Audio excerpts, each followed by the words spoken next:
Tell me, Todd, tell me, because I wore a special apron. I know this is a crazy, crazy day. Everything kind of changed on us, all kinds of stuff. We love technical problems, but we're talking about Sample the Sierra, and more importantly, the Sierra Chef Challenge. Now, this is an amazing thing. The video is already out. We already know who won, but today we're going to find out all the behind the scenes gossip. What went wrong, what went right, what they liked, what they didn't. It's all going to be there. Are you excited? After watching the Sierra Chef Challenge, I was so inspired that I baked for the first time in probably a decade. Really? What'd you make? Very dry chocolate zucchini bread. So I'm hoping they can give me plenty of tips, considering I believe one of those ingredients was actually one of the special ingredients. So on that note, we should probably introduce our first chef. We got our first chef, and I'm sure she's probably made a dry zucchini chocolate muffin bread at some point in time. But this is Deshauna. She's going to come on. She was our first guest, so I'll promote her to panelist. And we'll bring she is an incredible chef from Coldwater Brewery and Grill, and so I believe that this is her first year. So these are big steps for you. Thanks for joining us.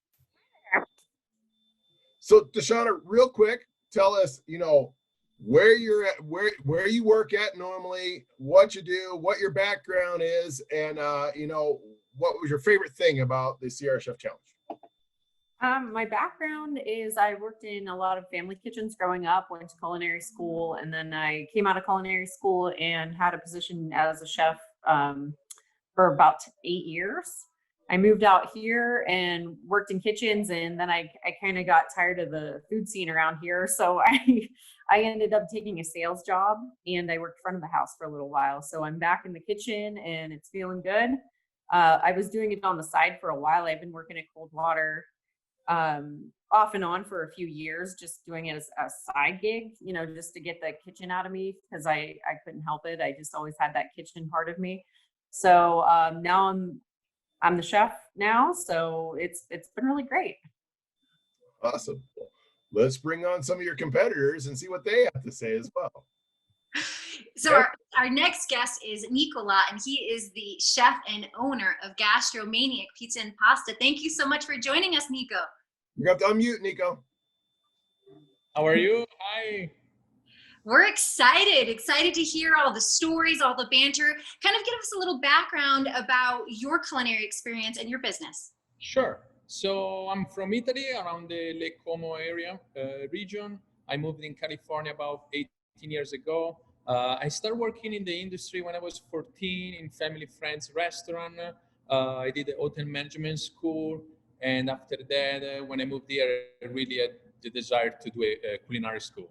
Now it's about almost a year that we opened Gastromaniac.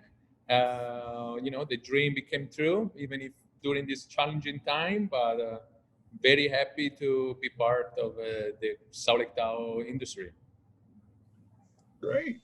That sounds amazing. Can't wait to hear some great stories to you about because this is the first year you've done this type of thing too, right? Yeah, first year I've done this and this kind of any challenge, food challenge like this. So it was a first experience, very fun.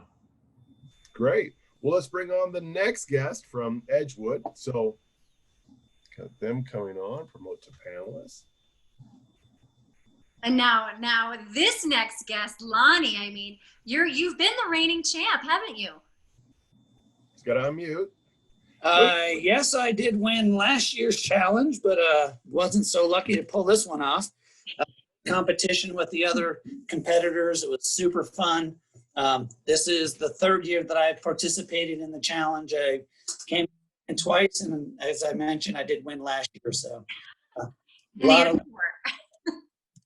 Now, Lonnie, give us a little bit of background about you and how you got into being a chef, and then where you work right now, because you kind of work at a complete resort in a lot of ways. I do. My background is hotels all around the country for 36 years. So it's been a whirlwind. I typically move every 3 to 5 years. I've been at Edgewood, Tahoe now this is my third year. We have 3 restaurants here at Edgewood. So we have Brooks Bar and Grill, the Bistro at Edgewood, and then Edgewood Restaurant, which is our fine dining restaurant, as well as a great venue for weddings and groups as well. So it's a great place to be. Love it. It's really amazing that you guys can come together for the Sierra Chef Challenge and then also be able to connect on that level of your restaurants finally being open, right? Being able to get back in the kitchen, to cook, to have guests and customers. So that's really, really exciting. And then above and beyond, seeing your culinary arts come together is great. And on that note, we should probably bring in our final guest contestant and this year's champion. We have Chef Dean. Thank you so much for joining us, Chef. How are you? I'm good. How you guys doing? Spectacular. We've got all of the chefs from the Sierra Chef Challenge all here together. Now, Dean, they've all had an opportunity to tell what they're all about and everything like that. Why don't you tell us where you work, a little bit of your background, and then, how you got into chefing, and is that the proper term? Chefing? Yeah, that's so much to answer in such little time. So I'm Dean Hyatt. I am the executive chef of Poor Reds in the town of El Dorado. We reopened this restaurant about 4.5 years ago. We are credited with inventing a drink called the Gold Cadillac in 1952. The building has been there since the Gold Rush days. I've not been cooking that long. I've been cooking, or at least been in the kitchen for about, I think this is the year 29 years now. Just kind of fell into it by accident. I was a fireman out of high school. Didn't think I set the bar high enough at 19, so I went off to join a band and be on MTV and went across the US, and then wanted to settle down. So I went to Las Vegas, bought a house, fell in love with cooking, came back home to help my dad close his business of 26 years. Went a few places around, including the Firehouse in Sacramento, and ended up at Poor Reds 4.5 years ago. That's extraordinary. That's quite an eclectic background. I think if you ask any chef, we all have that weird eclectic background. Something about the kitchen just brings all of the bad news bears together. I don't know what else to say. Now let's start talking about the actual challenge itself, right? Some of you have actually participated in a Sierra Chef Challenge previously, and then for others, it was a new experience. So I'd like to kind of hear the variance of the two. So Deshauna, why don't I start with you first? What was that like, kind of preparing for the Sierra Chef Challenge in terms of maybe what you had to bring and what was already there and the ingredients you had to work with? We had a lot of stuff that I've heard like past chefs from Coldwater brought with them. We had some wind issues, so I know I brought my butane burners and was having trouble with those. And, so like, no, you can't always be sure that the stuff you brought is going to be exactly what you need. So first year, I definitely learned some things about what I want to bring with me if I do it again. And yeah, like I felt a little bit like I could have brought some different things, but it worked out. Well, maybe next year we'll bring home the first place. and I mean, apparently numbers were close, so that's great. And what about you, Niko? What were you kind of expecting and not expecting with the Sierra Chef Challenge? I mean, I didn't know what to expect, honestly. So I brought some of my own ingredients, some of my homemade pasta, some of the cheeses that I use in the restaurant from the region where I'm from. And yeah, that was kind of my game plan, to really try to do a pizza and a pasta. That was kind of my personal goal. And goal accomplished for sure. Yep. From the video recap. And what about you, Lonnie, as a seasoned professional here with the Sierra Chef Challenge? What was different this year? Obviously virtual, but in terms of the energy and what you've learned over the years. Yeah, I think the energy was still there. The camaraderie between the other competitors and myself was really good. And without the crowd as of past couple of years, it really didn't change the way that I approached things or thought through the process of the competition. So I thought it was a really fun time. The ingredients were not unfamiliar to me. So it was just timing really fast. Timing is everything for sure. And now I pass the torch to you, Dean. Yeah, Lonnie nailed it. Timing. I feel like you were getting, I don't want to say we're getting false calls, but I feel like they said 30 minutes and then 5 minutes within a matter of 20 seconds, to be totally honest with you guys. As far as the ingredients went, there were pretty much everything. I'm familiar with a lot of those ingredients. I haven't done this for so long. Is my plan for the whole thing was to just try to create flavors and textures with whatever I had. And hopefully I was able to do that the amount of time we had. It's kind of hard sitting back and talking about what you did, because honestly, as we're cooking, I forgot half the stuff that I did. Your brain is flying 1,000 miles an hour. You're trying to think 4 steps ahead, and then time's out, and you're like, what? I agree with you. So I have a question, and this might be geared more to Deshauna or Niko. When you guys came here, how different is it being out there cooking in a completely strange kitchen, right? Niko, we'll start with you, because you were talking about wanting to do a pasta and a pizza, but you didn't necessarily have what you would normally have in your normal kitchen. Did you find that to be tricky, and how did you handle it? And then we'll go around and see what everyone else has to say. I really took it like, it's called Chef Challenge. I was like, I'm going to try to challenge myself. And I tried to make a couple of times before the challenge pizza on a barbecue using a pizza stove. And I saw I was going somewhere, and I was like, okay, I think I got something, let's try to do it. And for the pasta, definitely bring in a big propane and burner and try to put a pot. And thanks, I love camping, so I love to have good meals when I'm out in the woods, and somehow I was prepared. Oh my goodness, if I could cook like that out in the woods with what you guys made with some of those Bunsen burners, that's like a whole nother level of cooking. For those of you who are just tuning in now, you are watching Get Virtual Live. We are with the incredible culinary artist from the Sierra Chef Challenge, the behind the scenes look at what took place at this year's event. So I'll go ahead, and Niko, I know you just answered what it was like kind of in this new environment, and I'll let who's ever next go ahead and take it away. Deshauna, how about yourself? Like, not being in your home kitchen, what'd you think?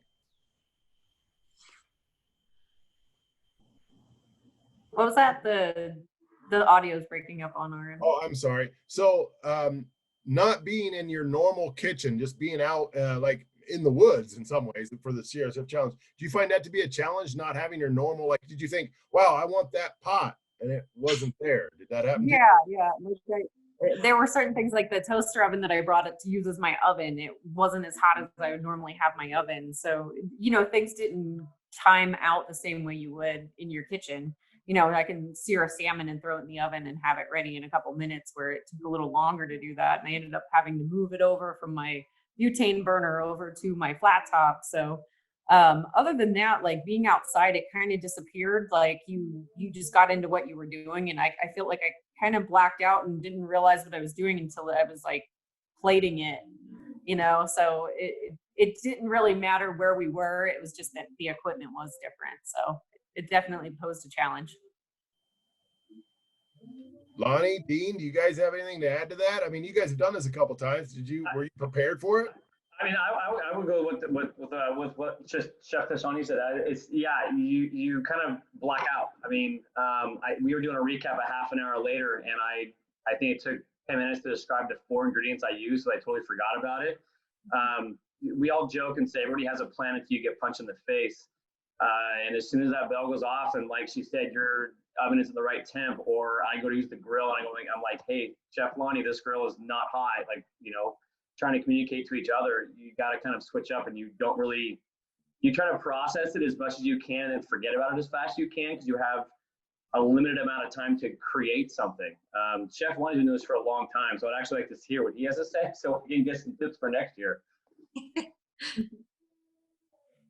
Chef Lonnie, did you have anything to say so that you can give some tips to Dean? No, I'm not giving Dean any more tips. Why would I give him any tips? He doesn't need any, obviously. So I just think that as much as you do have a plan going into it, I don't disagree with that. There's going to be something that doesn't go according to your plan that you've put in place. Because anytime I go into a competition, I'm already kind of gearing towards, I'm going to focus on this. I'm going to have a direction going into it. unfortunately, when you're in this type of competition, equipment, as Deshauna mentioned, it never wants to cooperate. Something doesn't get hot enough. The time just goes by so rapidly that before you know it, they're calling for, hey, 1 minute, 30 seconds, and you're scrambling as much as you want to put the intricacies into your presentation. It just, a lot of times at that last second, you're just slinging stuff on a plate on there. And then it's like, oh, okay, we're done. Shoot. Hey, it's like, at the last minute, you're like, first impressions are everything. So maybe, fingers crossed. Yeah, that's true. And so for people who are going to be watching this recap, right, and hearing some of the behind the scenes, as well as the production from the Sierra Chef Challenge, what's kind of a takeaway that you can give to guests to kind of look forward to for next year that really got you ramped up, that really got you excited to be a part of this? And I'll start with you, Deshauna. I think I know I've witnessed it myself in previous years. I've went over and watched chefs from Coldwater compete. So it'll be really great next year, hopefully, that we can be out there again with spectators, because it's fun to watch people scramble, I think. I mean, you watch like shows like Chopped and things like that, and you want to make fun of them because you're like, why did you wait till 30 seconds to plate your dish? But it ended up happening, you're just throwing microgreens on things, you don't even know where they ended up. So I think it's fun to watch people kind of have an anxiety attack. So it's fun for next year. That's awesome. What about you, Niko? I mean, totally agree with Tashana, and I think the whole Sempo de Sierra is a great event. I would love to do more stuff like this. I really have fun. I think the food scene and the hospitality industry is all about this. I had the chance to meet other chefs, so I really hope for more of this. Awesome. Lonnie, take it away. I would love to compete again next year, but this is my 3rd year, and I have some other young, talented culinarians that work in our work here. I think I'm going to pass the torch on to one of the other chefs that to give them an opportunity to to experience this. It was a wonderful time. Big news, really big news. Oh, yeah. Right? And what about you, Champ Dean? Yeah, I know Lonnie was saying that. For next year, it's kind of hard to put into words. I mean, we draw so much off of the fans and the 1,500 people that are there, and the emotion and the passion that they give us and the interaction with them. The fun part about, I guess, maybe not the fun part, but the most positive aspect that I took away from this year is that I feel like it brought the chefs closer together. Last year we were bantering with judges and random people, and this year, I've got Lonnie tasting my food. I'm talking to Deshauna. She's in the corner. I'm watching, Niko in the corner just top up salmon tartare like I've never seen in my entire life. And so it brought us as culinarians, I feel, closer together. And I think that next year, at least I hope next year, that when the folks come up, they'll get a blend of both, all of the chefs together forming a unit and competing against each other, but also competing with each other, and having that opportunity to then show that to the folks that show up, I think is going to be a really fun experience. Nice. I thought I wasn't competing. Still be there because I have to coach my team member along. So. Fighting words. Now, guys, you weren't the only ones there. We actually had a couple other guests that were there, and we're going to bring them on right now and ask them if they have any insight on how you guys did. Here's our 2 surprise guests. Oh, Debbie and Mike, what's going on, y'all? So now, Mike and Debbie, can you give us you were there watching a lot of the behind the scenes that we never even saw, because me and Megan just saw the video, right? Is there anything that you can tell us, some embarrassing stories about these guys? Did someone drop something on the ground and pick it up, a 3-second rule? What do we need to know? Well, videos can do wonders, because we actually gave them 6 hours to do all of this. And we're still rushing the whole time. So those tables would have been really upset if they were waiting for all these dishes. No, all jokes aside, man, the camaraderie was really, really cool to see. I don't know about you, Deb, but competitors coming together. It's such a sport in the kitchen, and they have knives. They got weapons, you know. You turn on each other in a dime. Well, I gotta say, it was my first time, and I love the excitement, and I love the idea that they all really did work together. I know with Chef Dean, I'll give a little secret away, or maybe he shared it because I didn't even begin the show, where like he forgot, I didn't forget, but he ran out of time, remembered, he's like, oh, these are like the best mushrooms. So I was excited to eat the mushrooms. Remember, that was cool. And then I didn't know that Chef Lonnie was a dancer. So I got to like do the jig with it was just I felt like Dean was saying, it really brought everybody together, and the crew and the film crew and Mike and I were bantered. I was like, he was so funny. So really I had a good time. I think we bantered well together, and then I didn't realize you could do so much with carrots. And I'm actually up in Tahoe, so Niko doesn't know it. I'm going to be on here, so literally I'm like right next door to go interview him next, and I interview Chef. So I'm like, so hi. Yeah, go walk in his restaurant. You're right there. I see where you're at. You're on Harrison Avenue. Go. I know. Yeah. So he told me he had a call. I'm like, well, I think I do too. I think we're on the same one. It was a Great. pleasure. I love it. It was a total honor. And I told Georgia, I said, that was probably one of the best days I've had doing something like that. I felt confident. I felt excited. I felt proud. I felt like a part of the community. So honestly, guys, all four of you rocked it out of the park. So, and you're all winners in our book. Thank you. I love that. Did you hear that, Lonnie? Did you hear that? Yeah.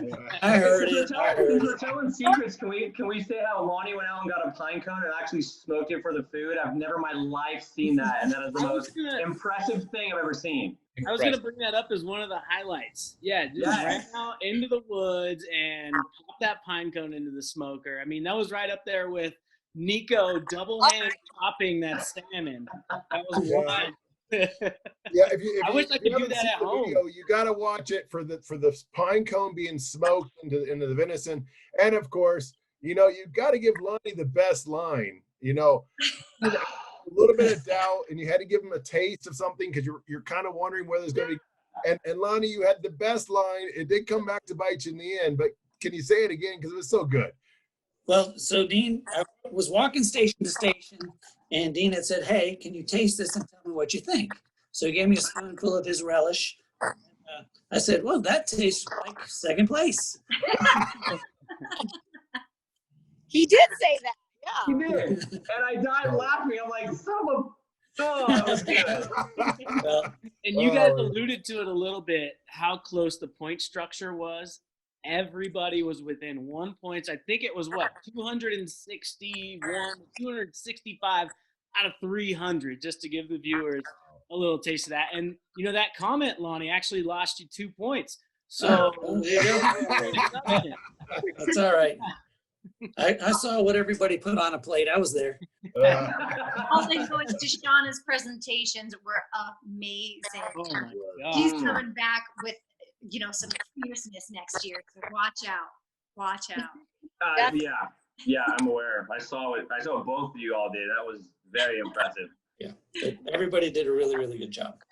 And as mentioned really early on, the diversity that was created between the same ingredients from one another, that was really nice to see. It was really fun to see. Great. Yeah.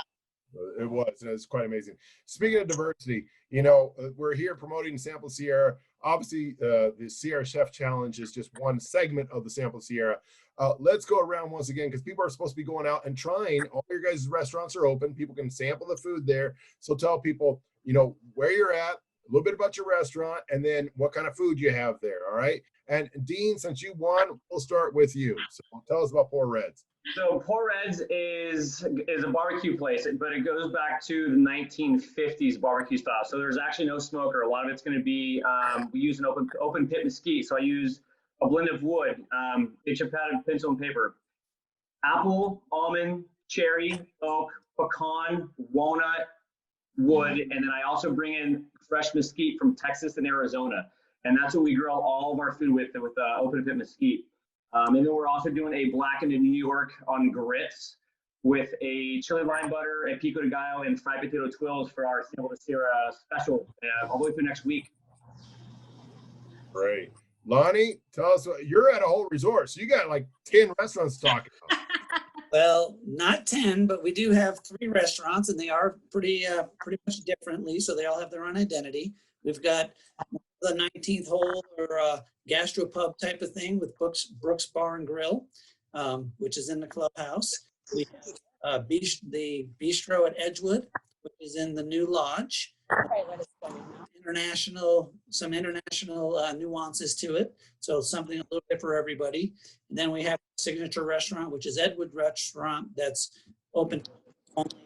And we're doing mountain and lake cuisine from local. That's where the pine cone smoke comes in. We do an elk loin up in the Edgewood Restaurant that we are smoking with and using pine needles and making pine butters and syrups and things of that nature. So we're foraging right here on our own property and utilizing some of those ingredients in the cuisine in there. So, hey, real quick, Lonnie, do you need a sous chef? Because I would love to hang out at your place for at least a week. that would be called the stage, and you're welcome anytime. Niko. Bring it on. Niko, you're over there. You've got Debbie just joined you. So tell us a little bit about your place and what's going on and what people can expect there.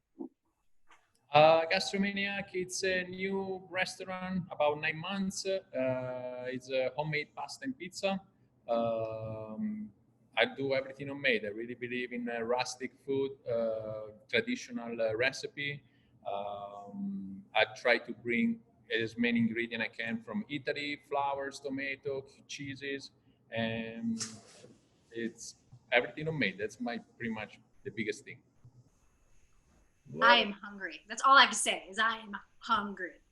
Well, I'm actually hungry too, and this is my 3rd meal of the day for these amazing chefs. And I'm glad we saved the pasta because his pasta, and I'm a pasta eater, so I'm excited to see what we're gonna get to eat. It's gonna be good. Awesome. Deshauna, Coldwater Brewery, you guys have an amazing menu for a brew pub. It's amazing food. Tell us about what you guys got going on there. For Sample the Sierra, we did a short rib pot pie, and we did some blackberries and the braise on that. And then I did some of the indigenous farms microgreens that we had at the competition. I've been using them for a few weeks now. I really love them. And we did some herbs de Provence and the seasoning with that. So that's from that Heart Rock Herb and Spice Company in State Line. So we're using that, and then it's $25 and it comes with a beer. So it's a really great deal, and it's really big. It's a pretty big meal. So I don't think anybody can finish it themselves. So great. And she's rocking a scratch kitchen over there as well too, right? I mean, you guys are whipping everything up. Yeah, the only thing we don't make is our fries and our sweet potato fries, like some of the kids stuff. But Come on. other than that, we make all our own dressings and all of our so everything else. Don't downplay it. Oh yeah. In-N-Out's the only one that makes it. We don't make our ice cubes. What the heck? Yeah. Okay. Thank you very much for joining us. This is a great show. Love hearing the behind the scenes stuff. Obviously, if you haven't seen the Sierra Chef Challenge, it's on YouTube, it's on Facebook, it's all over the place for Sample Sierra. You get to see these guys and who wins and who doesn't. Ignore the fact that Debbie does kind of point a knife at somebody, but that's okay. A couple. Sorry. But other than that, guys, really appreciate you being here. Thanks for giving us your time, and thanks a lot. Great job. Thanks, guys. Appreciate it. All right. Take care. That's amazing. I will say the one thing I wasn't able to ask was how to make high altitude zucchini bread. So no, we're not going to waste our time with it because you got to have some. God! You got to have at least a little bit of talent in order to make it. Just saying.